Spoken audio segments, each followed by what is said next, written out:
Hello and welcome to Podcast.init, the podcast about Python and the people who make it great. You can subscribe to our show on iTunes, Stitcher, or TuneIn Radio, or add our RSS feed to your podcatcher of choice. You can also follow us on Twitter or Google+, and please give us feedback. Leave us a review on iTunes, send us a tweet, send us an email, or leave us a message on Google+.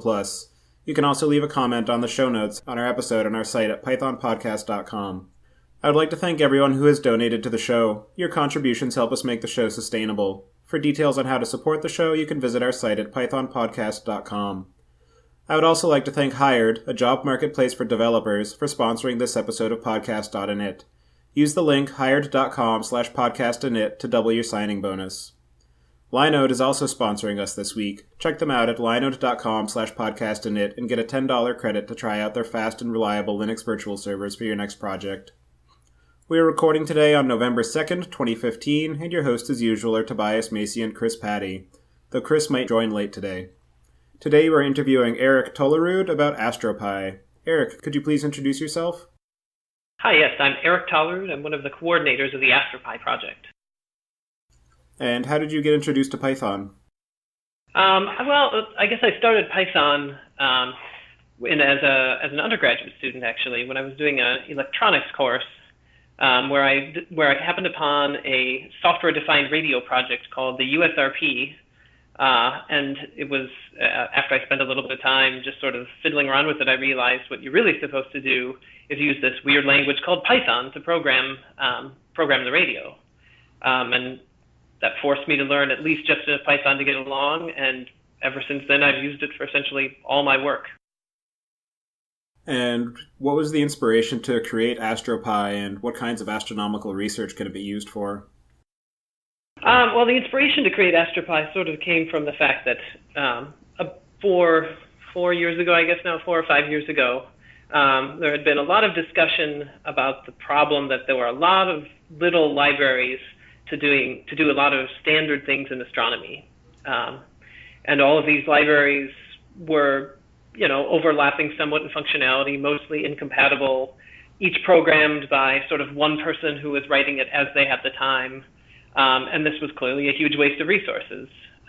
So we essentially got together and said, well, maybe we should just work together on a project. And since then, it has sort of morphed into a much larger beast that is even supported by some actual funded astronomical institutions, universities, and so on. To do pretty much the basics of most kinds of astronomy research that's available today.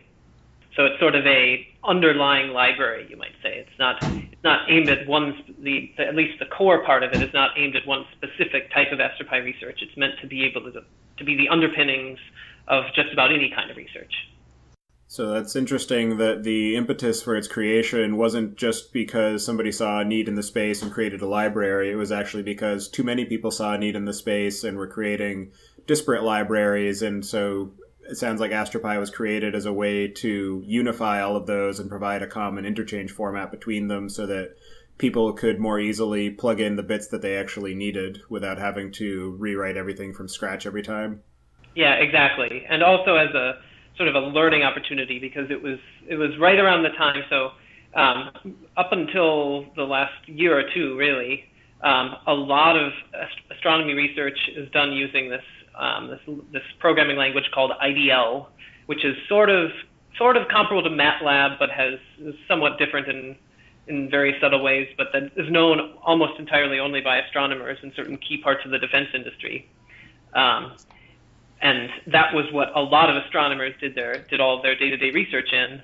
But there were a variety of reasons why more and more people started realizing, well, this is not the best choice. So they've been switching a lot to Python recently. And that's what sort of led to this getting critical mass, was that previously was sort of a hobby thing where a few random astronomers used it. But there has been a shift recently from this ideal language to most at least new scientists working in Python. Yeah, so it definitely sounds like Python would provide a pretty big boost, both in terms of being more accessible to more people because of the syntax of Python itself, but also being accessible to people outside of the realm of astronomy, so maybe people from other sciences or even just the average layperson who doesn't have the time or inclination to learn IDL specifically for doing astronomical research. Yeah, absolutely. And the other thing is that, Python is, of course, free and open source. IDL is not. IDL, you have to pay a large licensing fee for each installation. So by having it be Python, a lot more, less well-funded universities and colleges could actually take part in astronomical research. Yeah, I was curious about that because when you likened it to MATLAB, I know that one of the complaints I've heard a number of times about MATLAB is the licensing costs. And so I was curious whether IDL had the same stigma, which it sounds like it does. Yep, absolutely. So first off, guys, I apologize for joining late. My company's hair was on fire and I had to put it out. No problem. So my question is, can you tell us what AstroPy's modeling functions are and give us an example of where they might be used? So the functionality in AstroPy surrounding modeling, so this is the AstroPy.modeling subpackage. I guess I haven't said that yet. AstroPy is built around a variety of subpackages that all live inside the AstroPy namespace that sort of cover various different functionality that astronomers often want. So the modeling subpackage is based around basically generically fitting models to data.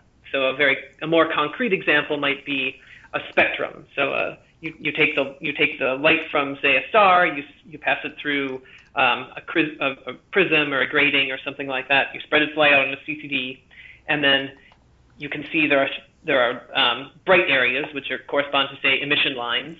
And this is interesting for a variety of reasons in astronomy that maybe we don't have time to dwell on right now. But the key is you often want to fit particular quantitative models to that spectral line. So you need to take a one-dimensional representation of how much light there is as a function of wavelength, and then you want to fit some model to it, say a Gaussian or a Lorentzian. And the AstroPy modeling subpackage is meant to do exactly that and make that sort of 2 or 3 lines of code. And so when you refer to it as a subpackage, does that mean that you can actually install the different subpackages independently of each other so that you can only install the bits that are actually being used, or does it all get pulled in at once when you install AstroPy? Well, so modeling is a subpackage that is the second one. So it all gets pulled in at once when you install AstroPy. We have a different class of projects which are sort of loosely coupled, you might say, to the AstroPy core library, which are called affiliated packages. So they are separately installable. You can pip install those. They all depend on AstroPy and are sort of part of a wider community of people who agree to sort of work together and share interfaces, but they aren't part of the AstroPy core library, whereas modeling is. Modeling is a subpackage that you actually imported as AstroPy.modeling.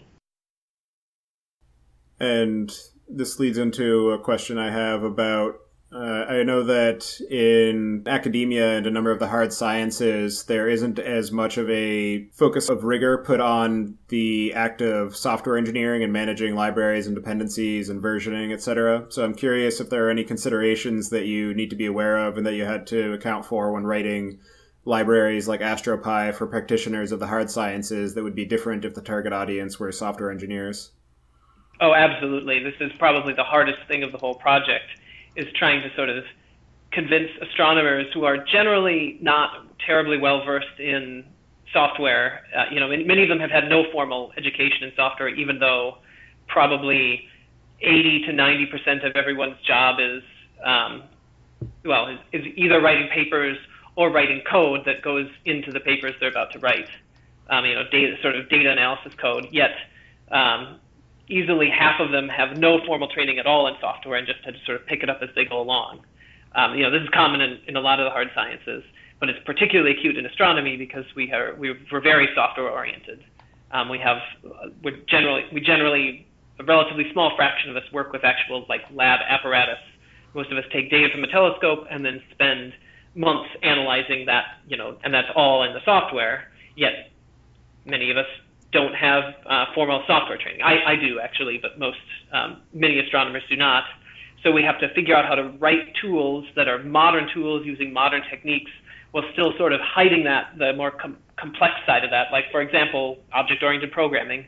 Many astronomers don't really know what that means, so we have to sort of sneak it in there, right? Which Python is very good at. Python, everything is an object, and you can just interact with things in sort of intuitive ways. But we often have to write code hiding the fact that it's object-oriented and instead just tell them there's this thing you can call, and it's sort of like a function, but not exactly.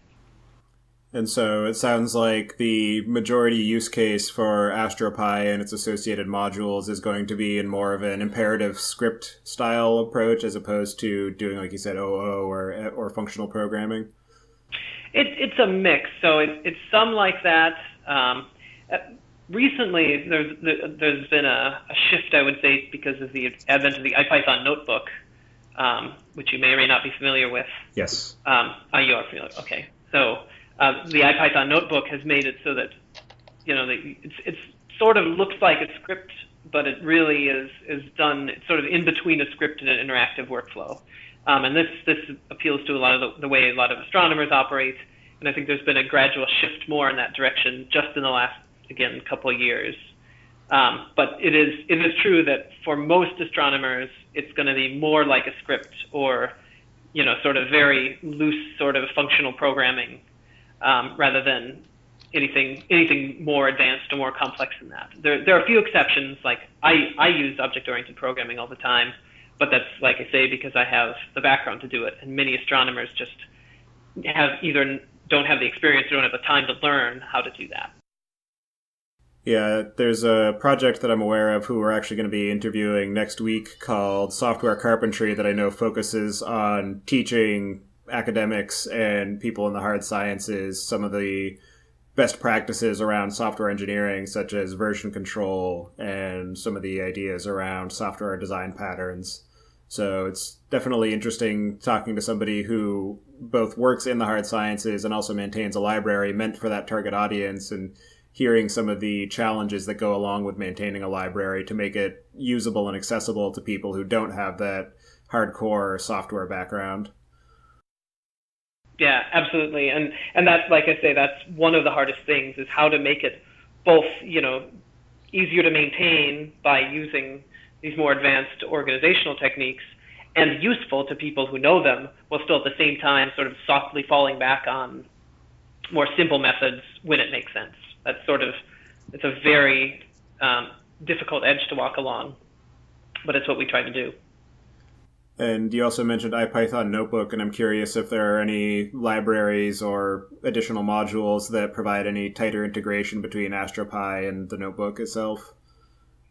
So we've more tried to take the effort to go the other direction. So there are a lot of objects in AstroPy that interact well with notebooks. So if you just type the name of the object and execute the cell, for example, we have a table class that will sort of prettily format itself, and it uses some of the hooks that Ipython notebooks have written to make that possible. So we don't have like an interface library or anything like that. We just have things that work well in the notebook and then gracefully degrade into a slightly less pretty appearance when you run them not in a notebook context. And I imagine that the ability to render inline images in the notebook would become pretty handy in astronomy, because I'm assuming that there would be some visualization of that data and perhaps even imagery associated, being pulled from the telescopes. Yep, absolutely. Yeah, that's one of the places. In fact, this has been something I've been working on just this last week, is trying to develop more. So there are sort of fully functioning astronomical image viewers that are aimed at particular astronomy formats. And it's a little difficult right now to get those to interface well with the notebook. But a project that I've been working on just recently is to do exactly that. Use some of these hooks to connect the very astronomy-specific tools that already exist to the wider notebook environment. You mentioned Gaussian analysis earlier. I've heard of Gaussian analysis in the context of image processing in terms of sharpening images. Is that what you folks use Gaussian analysis for in astronomy? So Gaussians appear in many different places in astronomy just because they have convenient statistical properties. What I was talking about before was taking not a two-dimensional Gaussian, which is used sometimes in astronomy, but rather a one-dimensional Gaussian, because a spectrum, usually you take an image of a spectrum that's projected onto a 2D imager, but then you collapse it essentially down into a one-dimensional thing that just says how much light came in as a function of color or wavelength. And you fit a Gaussian to that one-dimensional thing, not a two-dimensional Gaussian. Gotcha. So what are some of the most interesting applications that AstroPy has been used for? Yeah, let's see. So AstroPy is a nuts and bolts library in a lot of ways.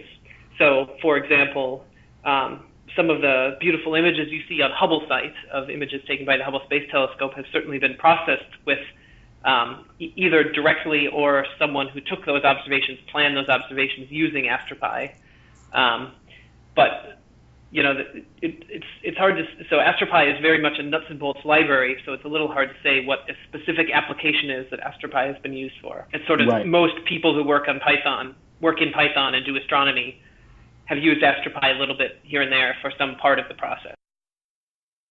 I'm sure it's also true that as a library writer, people who are using your library for cool things don't necessarily report back, so it's probably hard for you to even be able to say, right? Absolutely, it's a huge challenge.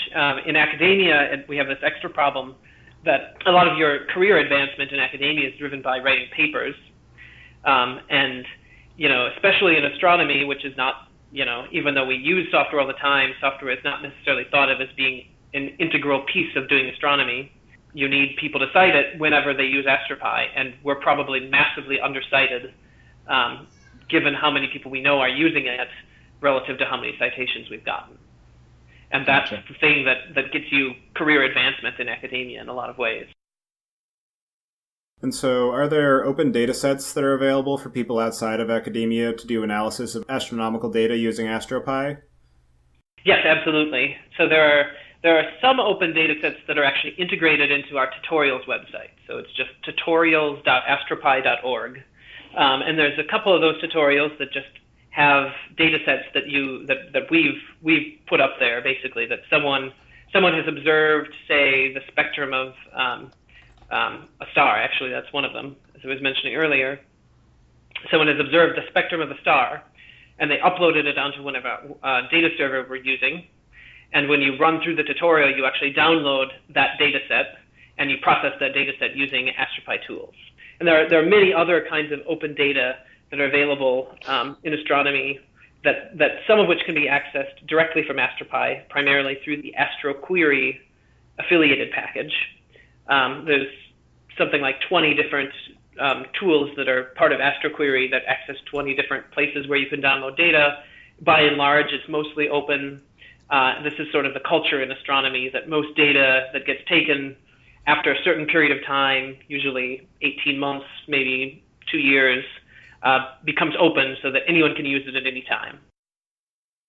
And are you aware of any useful or breakthrough discoveries that have been made by people outside of academia using AstroPy to analyze that information?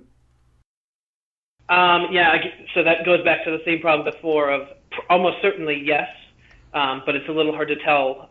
They used AstroPy as part of the project. As part of making an significant discovery that they wrote up in a journal paper, they said they used AstroPy, but it's hard to say whether they used AstroPy to download the data or they used AstroPy to reprocess the data into a form that was easier for them. So it's a little hard to say, to give a very specific example of that. But there have certainly been significant discoveries more recently.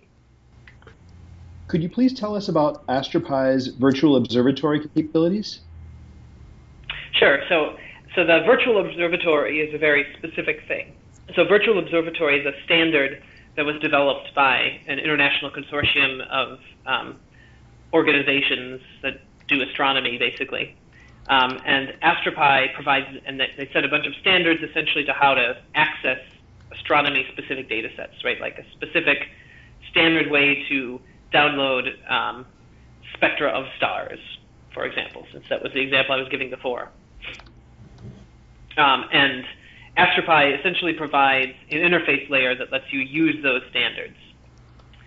And that's mostly what it is. Now, to be honest, that functionality has not been used a huge amount because the standard has not been as widely adopted as I think the original thought was it was going to be. But it is there for data sources that use the VO, as it's called. Gotcha. What are some interesting use cases for AstroPy's cosmological calculations? So AstroPy.cosmology is another one of the subpackages in AstroPy. And it's essentially intended to be a way to do many of the standard cosmological calculations that are done by sort of regular, anyone who's either doing actual astronomical research or who's, say, an undergrad who just wants to understand the relationship between redshift and look-back time. So the universe is expanding, so that's just a fact that we know about the universe. And there's a specific relationship between how quickly it's expanding and how far away something is. So that's the redshift distance relation. And AstroPy.cosmology gives you a way to just, the calculations involved in figuring out exactly how to do that connection can be very complicated. There are pages of complex integrals in textbooks that you learn in sort of a graduate level cosmology course. But AstroPy.cosmology has sort of locked these away in functions that just have relatively straightforward names like redshift to look-back time. So you can ask, for example, how old the universe is by simply asking what was the look-back time to a redshift of infinity. And anyone could just download AstroPy and do this and get a rough sense of how the universe is expanding. And are there other libraries available that provide similar capabilities, perhaps in other languages? And what makes AstroPy unique among them? So there are a lot of different versions of the various pieces that go into AstroPy. I don't know that there's a library that has all of these pieces put together in one place. There is a very standard library called Astron in IDL, that rather obscure language that is known mostly to astronomers and parts of the defense industry, that has a lot of the same functionality, although often expressed in very different ways. IDL, for example, only very recently supported object-oriented programming, so as you might imagine, the interfaces look totally different from Python, where it's baked in from the beginning. But there are a number of libraries in a variety of different languages that have been used in the past by astronomers that do a lot of this stuff. And moreover, even in Python, there are a lot of overlapping libraries that do some of the functionality that's in AstroPy. What AstroPy has that I think makes it unique is that it's in Python, which is a very efficient language to do sort of quick data work, which is what most of what astronomers are doing is quick data analysis. And it provides sort of a one-stop shop, right? Instead of having to pull together 6 different libraries to do basic tasks that you learned you need to know how to do as a graduate student, let's say, in astronomy, or even an undergraduate. But you don't want to have to code up all of those little pieces yourself. AstroPy provides you one place to do it with one consistent interface and high-quality documentation so that you don't have to spend a lot of time messing around trying to figure out just how it works before you can even get your research done. So can AstroPy consume data directly from telescopes and other observational apparatus? Yes. So it depends on, since AstroPy is a library, sort of a plumbing level library, AstroPy, the core library, AstroPy, doesn't necessarily take in data and provide you with, for example, analyzed, reduced, as we call it in astronomy, reduced data just straight out of the box. But it does provide a lot of tools that let you take data in some weird, obscure format that the telescope output and put it in a more generally useful format that then you can feed into other tools. In fact, I'm going to a telescope tomorrow, and I plan to use AstroPy for exactly that purpose. And I'm sure the amount of data generated from observing astronomical phenomena must be pretty immense, and I'm wondering what are some of the tools that are used to manage that data, and how does AstroPy interface with them? Yeah, so there's definitely a lot of different levels of either big data, as you might call it, or just large amounts of data in the sense of you take an image once every few minutes. Each image is, a few gigapixels in size or something like that, and you have to figure out how to keep up with this. AstroPy is designed around some of these sorts of workflows to make this at least conceivable. And one of the main tools we use is Python. So Python lets you essentially write C code in Python-like syntax. So it lets you write code that you can compile down to something very quickly, or something that runs very quickly, while still writing it in a Python-like syntax. And it provides a lot of very smooth ways of interfacing between the Python level and the Python level. So we often use this for pieces of the code that we know are going to be very computationally intensive when you feed the output of observations into it. So we try to write as much as possible in Python, then we profile the code, we say, oh, this is a spot that is running really slow because there's a for loop, and this for loop has to go over every single pixel in the imaging data. So let's put that in the C-level code where the for loops will run much more quickly, and let's do that with Python. How might AstroPy be used to prove or disprove the cold dark matter hypothesis? So AstroPy, again, on its own is not particularly useful as a tool for proving particular hypotheses, but it gives us a toolbox you can use to work towards understanding what's going on with your astronomical topic of interest. So in the specific case of cold dark matter, for example, you might need to take observations of stars in a satellite galaxy near us, so a small galaxy that orbits around the Milky Way. It turns out if you take spectra of those stars, you see that they're moving much more quickly than they would be if there were if the only matter there was the stars themselves. So the fact that they're moving that much more quickly means there's a lot of mass, and that mass is dark matter. And in fact, it turns out that cold dark matter, as opposed to some other hypotheses like warm dark matter, behaves much different on the scales of these tiny galaxies. So you can analyze data sets, and in fact, this is a lot of what I do, is analyze data sets of spectra of small galaxies, or of stars in small galaxies. And by analyzing these and determining how fast the stars are going, something I do with AstroPy, you can ask whether or not these galaxies are consistent with cold dark matter or some other form of dark matter, or no dark matter at all. And what are some of the architectural choices that have been made to allow for the AstroPy library to serve as the core for such a large number of other add-ons? And does AstroPy provide a common data format to allow for easy interoperability between those add-ons? So we'll start with some of the architectural choices. So AstroPy has been, it was not originally written in this way, because when it started, we were just trying to build a unified library around some of these core ideas. But it turned out that a lot of the stuff we had to do in this process, like writing good documentation efficiently and quickly, and tools for making Python work very smoothly with Python, which I mentioned earlier, turned out to be things where people would then come to us and be like, oh, that's cool. I want to write this affiliated package that does this particular, very niche domain-specific task in astronomy, but I want to be able to use all of those other things that I see you're using.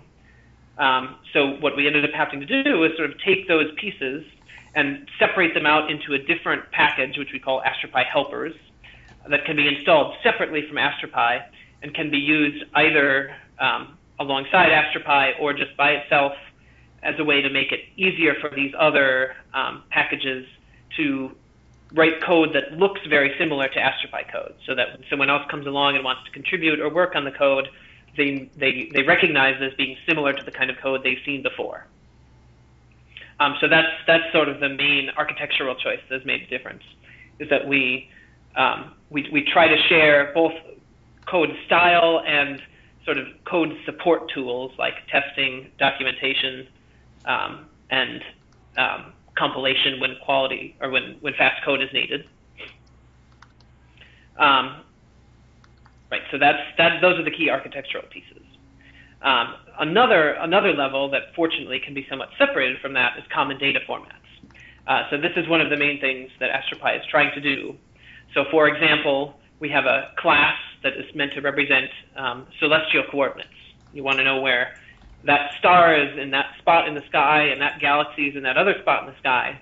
And I don't want to have 6 different ways of representing that point in the sky. So AstroPy provides a sky coord class that does exactly that. And the idea is all of these affiliated packages, when they need a sky coordinate, a position in the sky, they use the sky coord class and they don't have to write it themselves. They can just use the AstroPy version. Similarly, we have representations of 2-dimensional data sets like the kind you get when you use an imager on a CCD, and even spectra, the amount of light as a function of color, that is also a very commonly used object or thing, really, that's used in astronomy for a wide variety of different purposes. So it sounds like rather than having a common data format, it's more that there are a common set of functionality that the add-on packages leverage, and that's how they are able to interoperate with the other add-ons is through the library functions that are exposed as part of the core, rather than having to adhere to a particular dictionary format, or, for example, for exchanging data between them. Yeah, exactly. And that's partly because in terms of actual on-disk files, there's been a long history of a shared data format that almost all of astronomy a shared data format that almost all of astronomy has used for the last 20 or 30 years, even back to when most data was stored on magnetic tapes. Astronomers all agreed at that time to share this format that's called FITS. So we didn't have to reinvent the format, we just had to write Python-level tools that would use those sort of on-disk files and let the code interact directly with other code. Well, that's certainly convenient. Definitely. And I noticed that AstroPy adheres to the PSF Code of Conduct, as well as having adopted an enhancement proposal process modeled after PEPs. Can you explain why that's important and what kind of an impact it has had on the community around AstroPy? I think they're slightly different beasts. So let me start with the PEP-like procedure. So we call them APEs, for AstroPy Proposals for Enhancement. So the idea there is that the PEP that has been used by Python is a good way of getting consensus, because you can present a well-formulated idea and then, hopefully a well-formulated idea, and then other people can look at that idea as a whole and then decide whether they think that's worth doing for large changes in Python. And we basically face the exact same need in AstroPy. For example, that sky coord class I was talking about that represents a particular point in space, that is required for a wide range of tasks in astronomy. Almost everything you need to know where it was that the telescope was pointed, for example. So that affected a lot of people who might be wanting to use this functionality. So it was good to have a procedure that was sort of outside of the core group of developers, that people could just look and see, here's what the coordinate stuff is going to look like. What do you think about that? And get feedback on it through that mechanism. So we don't use it for smaller changes. So Python definitely, even relatively small changes often go through the PEP sequence. APEs we reserve mostly for large things like the layout of an entire major subpackage, or adopting a code of conduct, for example, that are sort of wide-ranging across what at least we think the whole AstroPy community. Whereas smaller changes like adding another function to do some significant task, but just, that's a localized change in the code, we instead use pull requests on GitHub. So that's the APE process. Now, on the question of the code of conduct, we consider this pretty important, in part because AstroPy is more than just a code library. It's also intended to be a community of people who agree on how we should go about developing this code library. And inevitably, when you have any at all significantly sized group of people, conflict comes up from time to time, and that conflict can take the form of disagreements about how to do the code, or even harassment at a conference we might be organizing.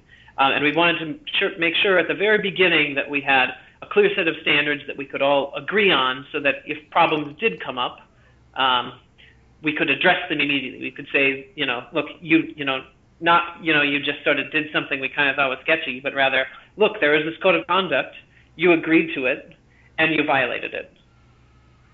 Definitely is important to have a specified body of behavior that you can point to as concrete examples of what is and is not acceptable, because otherwise it's too easy to fall into the, I said this, you said that line of argument, which doesn't get anybody anywhere. So having clearly defined rules up front can greatly reduce and sometimes eliminate that whole line of argument that might come up. Yeah, absolutely. And I'm curious if you evaluated a number of other codes of conduct in the space, and if so, what made the PSF code of conduct stand out among them? We actually started with the PSF code of conduct as in part because we were about to have a conference, a fully organized conference on Python, or on Python in astronomy, and we knew because that would be a larger group, there was a distinct possibility for needing this sort of code of conduct, and it was just a really good starting point.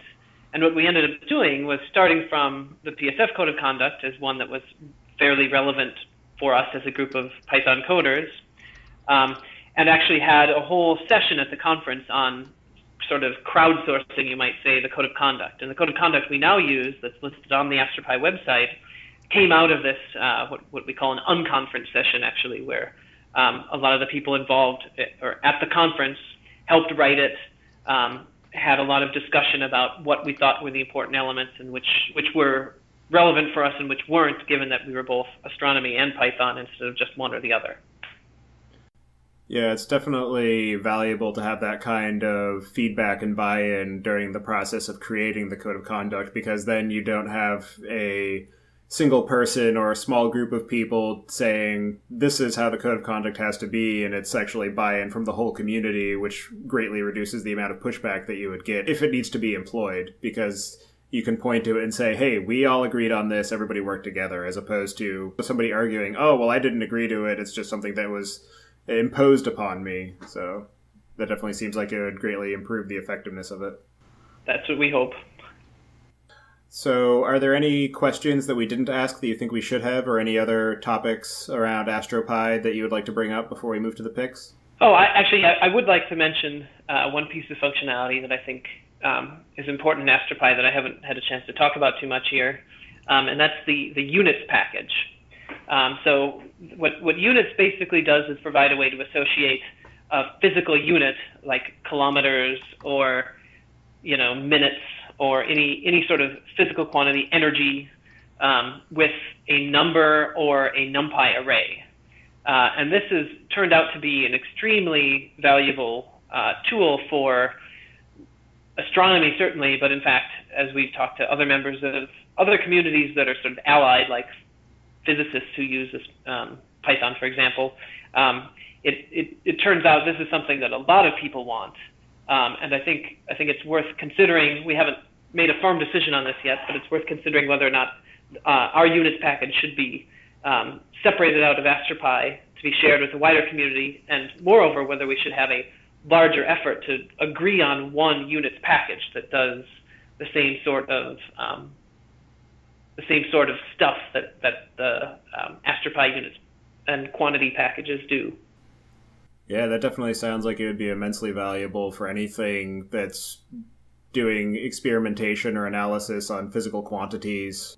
I know that when I was taking physics classes in college, that was, and chemistry classes, that was definitely one of the things that you really had to focus on, is making sure that you're doing the proper conversions between different types of units, and remembering how the different types of units cancel each other out depending on whether it's meters per second squared multiplied by distance, for instance, and how that results in, meters per second. And I can definitely see how that would be valuable outside of just astronomy. And I'm curious if in the library itself, if what you're doing under the covers is actually defining new types that have their own sets of behavior for being able to do those kinds of conversions.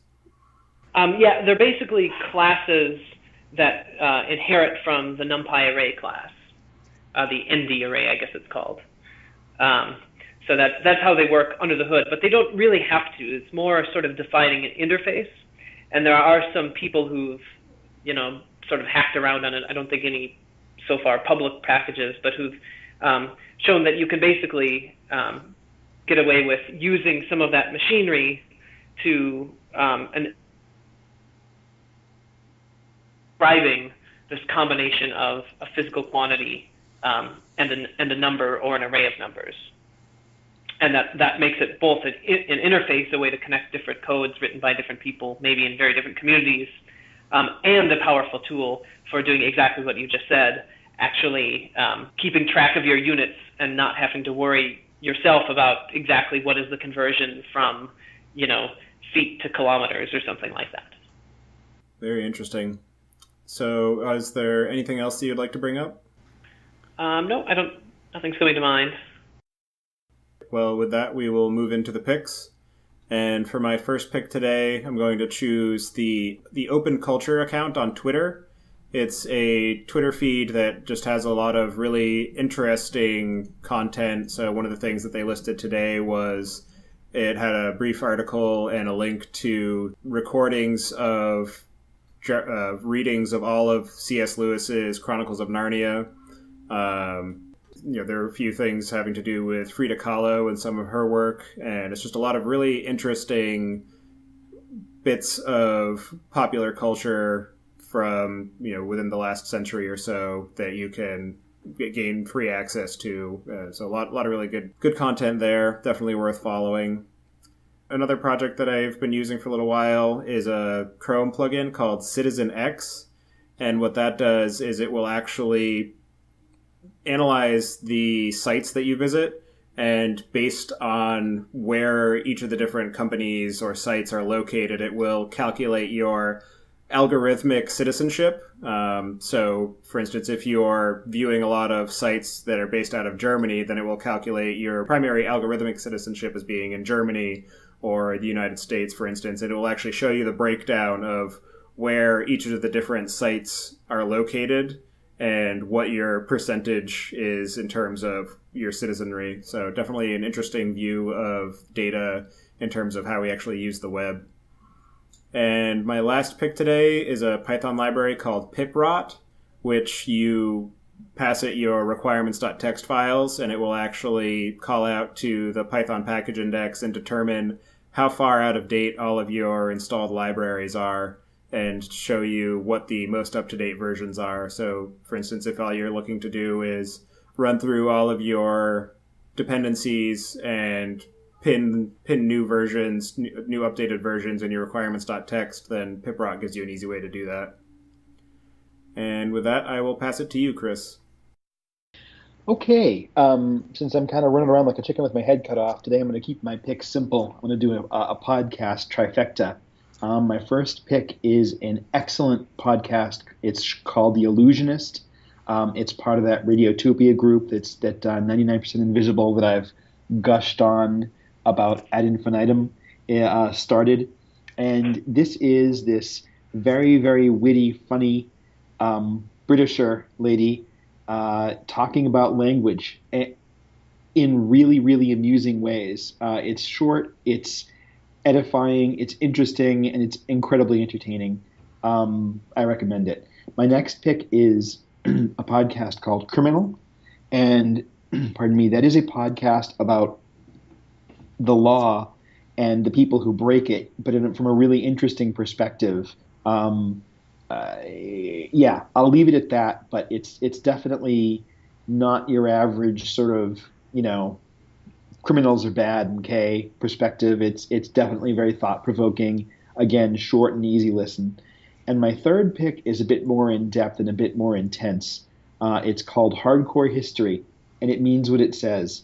The current episode is 3 hours and 20 minutes long, but each episode or series of episodes is just so incredible in terms of its depth. And he has a really great way of relating events in history to the modern era. Like the current episode is about the Spartans versus the Persians, the famous Battle of the 300. And he talks about how Spartans spoke laconically and essentially likened it to, if Clint Eastwood and Batman had a love child, that's the way he would speak, kind of thing. So it's interesting stuff, really, really well written, well produced, very in depth. Can't recommend it hardly enough. And that's it for me. Erik, what kind of picks do you have for us? Well, I figure I have to start as being an astronomer with pointing everyone to one of what I see as one of the most inspirational sites you can find on the web, which is the Hubble site. So this is hubblesite.org. A great place to go for some of the best and most iconic imagery from the Hubble Space Telescope, which really helps you sort of understand, at least helps me, maybe I should say, understand how vast and beautiful the cosmos is, and helps me understand, even since I can be often deep in the weeds writing code, it helps me understand that the reason why I'm deep in the weeds writing this code is because this is the sort of thing that we can get out of it. So that's .org. Another thing inspired by, in fact, that history podcast that you were just mentioning there, Chris, is something called The Great Courses. So these are a series of audiobooks that are courses on some interesting topic. And I've just recently completed the great course on the history of the ancient world. So I've been a long-time history buff, but I've really found this to be an excellent overview of ancient history, or ancient history is sort of defined as the beginning of urban civilization up until, roughly speaking, the fall of the Roman Empire. Actually, the course has an interesting perspective on where the end of ancient history is, but I won't spoil it for you in case you want to see it yourself. Excellent. So for anybody who wants to keep in touch with you and follow what you and the AstroPy project are up to, what would be the best way for them to do that? The best place is always AstroPy.org, which has a variety of links there for how you contact for specific needs. A more general thing, if you want to just keep up with what the project is doing and what people might be using AstroPy for, is either of the AstroPy mailing lists. So we have one that's just called AstroPy, which is primarily for users, or it's even more wide than just AstroPy, the Python library. It's really for anyone who has just about any sort of question about using Python to do astronomy. And if you're more interested in the details of AstroPy, the library, we have an AstroPy dev mailing list. Again, both of the links for both of these you can find right away just at the AstroPy website, astropy.org. Great. Well, we really appreciate you taking the time to join us today and talk to us, and particularly taking time out of your preparation to go and do some observations. And I just want to say thank you, and I hope you enjoy your trip and the rest of your evening. Great, thanks. Thank you for having me. This has been great.